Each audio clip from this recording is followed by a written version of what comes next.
Three things to look out for when you first start getting adjusted.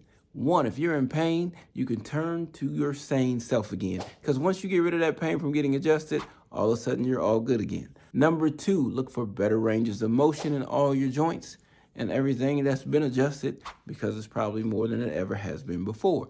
Number three, and this is a key one.